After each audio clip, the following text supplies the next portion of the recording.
Hi guys, welcome back to the channel. My name is Peter from White Raven Productions, and today I have a special camera for you. It's the BMPCC 6K Pro, the latest pocket camera from Blackmagic.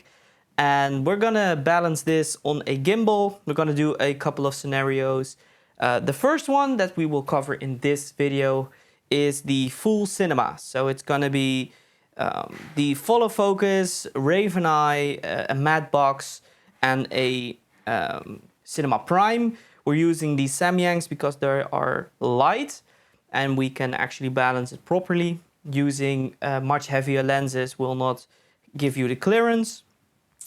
So yes, let's start.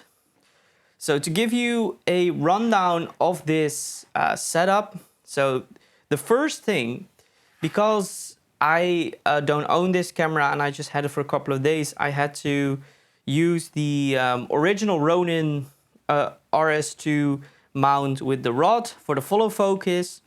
I don't recommend this. It's not that sturdy. For the purpose of showing you a full setup, I thought it would be fine. So the first thing with all pocket cameras is that the clearance that you have right here is not enough. So if you just slide it in and use the provided RS2 baseplate, the camera won't fit. So it starts off with some custom baseplate. So I had the Pocket Cinema 6K, the original 6K Pocket, and for that I bought a baseplate. It was a sideways sliding baseplate, so you could mount the camera like this. I still have it, so I am very glad that I still do, because also the new Pocket won't go natively on there. Now let's start with the basic balancing. So as you can see, we now slide the camera sideways in here. Here we go. And then make sure the camera is almost against the bar, like so. So loosen up the first one, like this. And as you can see, it wants to fall forward. So slide it backwards until it does not want to fall forward anymore. Now I'm a little bit too far. As you can see, it should be fine like this. Then close up this lever, and then there you go. Next up, this one. So you can see, if we put it sideways, you can see it wants to fall forward. So loosen up this knob, like so, and push it, in this case, down until it does not want to fall anymore. So as you can see, tiny bit, it's a tiny adjustment. So here we go.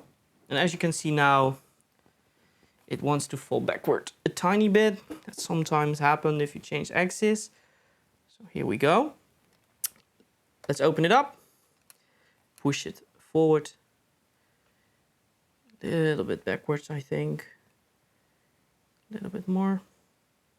There you go. Now close it up. And there you go. So, as you can see now, it wants to stay put.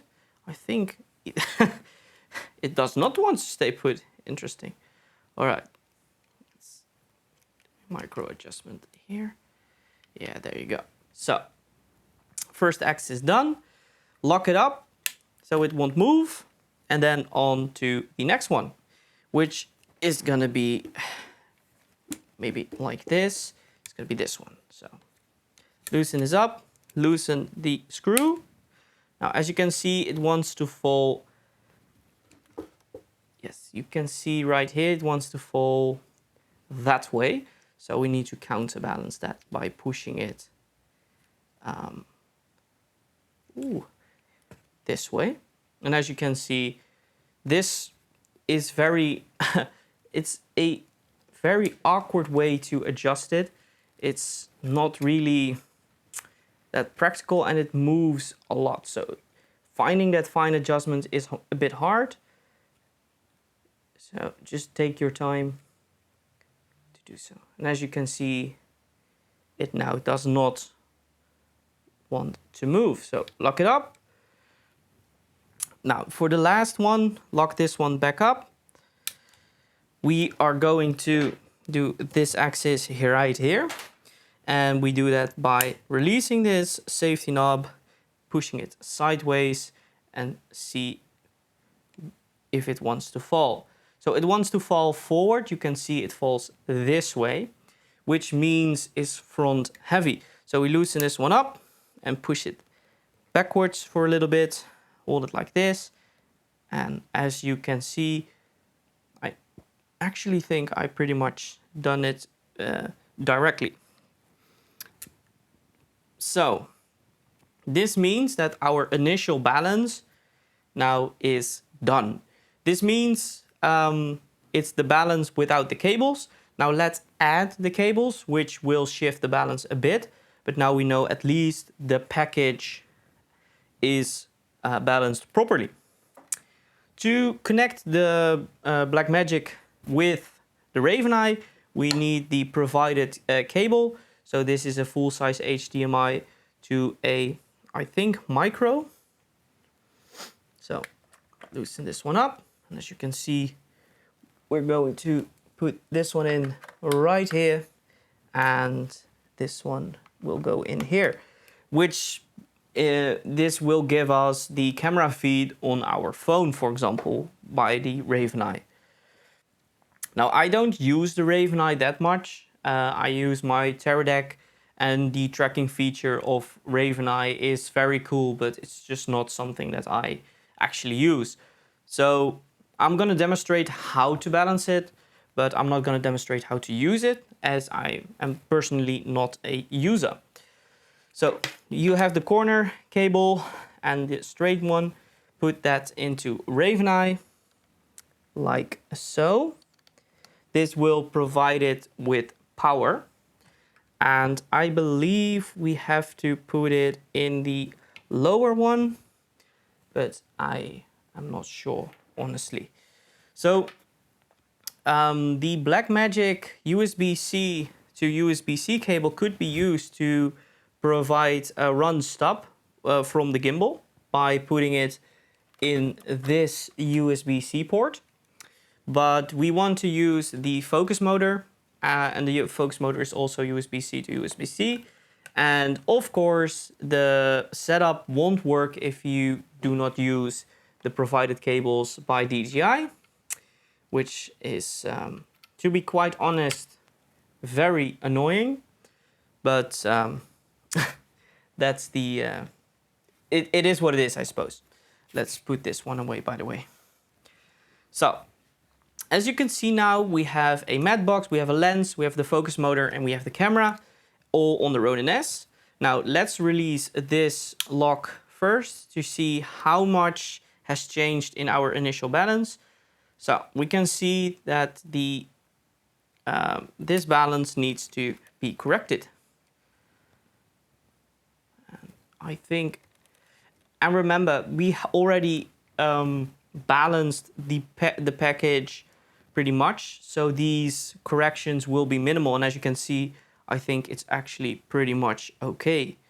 Maybe a small correction right here. Yes, so still like so, maybe it's like so. Yes, that should be fine.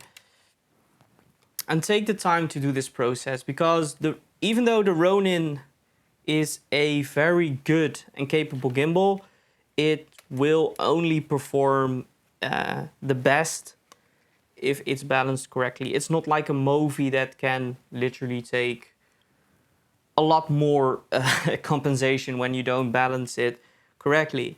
And this is the general rule with gimbals. If you balance them correctly, they will perform better. But that makes sense. So as you can see, we're pretty good so far. Let's check if this one is still okay. Maybe a bit back heavy. So let's push it a bit. So, oh, sorry. So as you can see now, it wants to fall to this side, which means it's back heavy. So you need to push it forward to compensate for that. And there you go. Lock it up, open up this one. So, and as you can see, this is pretty much good as well. Let's just fire up the gimbal. Here we go.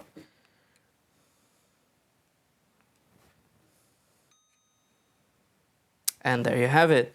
So first things first, always do a calibration so the package and the motors are calibrated.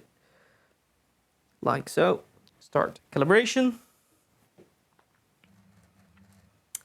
And by the way, I am not gonna explain all these steps where it is in the menu, but if you guys want to see a video like that, that could be done if if you want to. Just leave a comment and let me know if you want to have a full rundown on how to set up your Ronin RS2, for example. So here we go. Let's put it back into mode 1. And as you can see, everything works. And if you pick it up, there you go. And I think this is actually pretty impressive. I mean, the original Blackmagic Pocket Cinema 6K was a gimbal that actually worked on so many of the smaller gimbals. I actually put it on a Weeble S as well, which is very cool, I might say. But it's just that it's a very wide camera. So that is always something that makes it tough to to balance, because these gimbals, they're small in comparison to the larger ones. So this wide body always will give you some trouble. I know the Samyang lenses aren't as perfect as they should be. There is some minor, there are some minor things with these lenses, like I talked about before, that should be better. But having the full manual focus, matte box, everything on a gimbal like this, and it's not that heavy, you can actually use it for quite a while, is just wonderful, and I really like that. I do like the Samyang lenses. I've said it before, I'm a huge fan of them. Just use them wisely. Guys, I hope you liked the video. I hope you got something useful out of it, either it being the footage or the balancing part. There are more videos coming up. We're gonna do a bit of simple we're gonna do a simple comparison between the Blackmagic and the Komodo, and of course I'm gonna give you my general opinion, general thoughts on the new Blackmagic, which of course will be focused on all the new features they added. Thank you for watching. Thank you for taking the time to watch my video. It's much appreciated. If you liked it, just give it a like, leave a reaction, show some appreciation, spread the love, and let's make this a fun one. Later.